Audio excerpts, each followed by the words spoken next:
Gumawa ang dalawang university professor ng machine resuscitator na epektibo raw pero mas mura kumpara sa iba. Para bigyan ng mukha ang balita, Mobile Journal, Amy Atienza.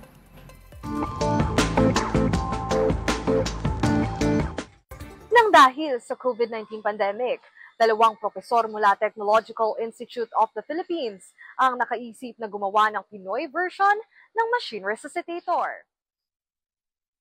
Malaking tulong sa pagbibigay ng oxygen na kinakailangan ng mga pasyente ang resuscitator.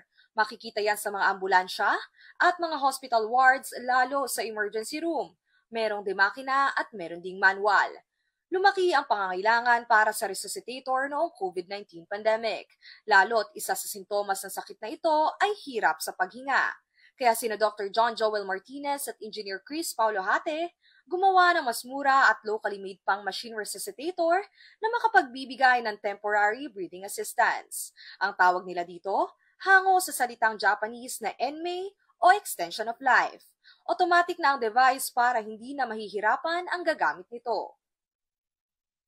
There's parang a user interface and options na they need to choose lang. The respiratory therapists will choose anong options. This is 40 breaths per minute and itong 500 volume.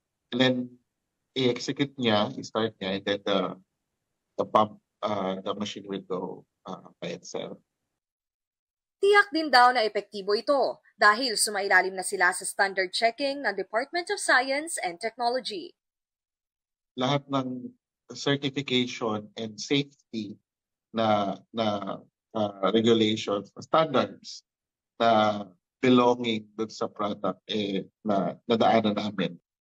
Tumulong na rin sa kanila ang Lung Center of the Philippines para makakuha ng mga pasyente na susubok para sa produkto. Isa sa mga plano nila para sa ENMEI ay gawin itong mas compact. We're looking into bringing it to the bedside sa bahay. No? If we can have something like that at home.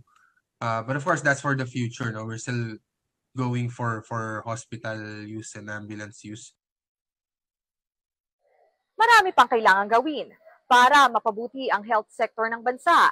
At ang mga ganitong imbensyon, may tuturing na isang hakbang sa pagbibigay ng mas maayos na serbisyo sa mga nangangailangang pasyente. Mobile journalist Amy Atienza po, hatid ang mukha ng balita.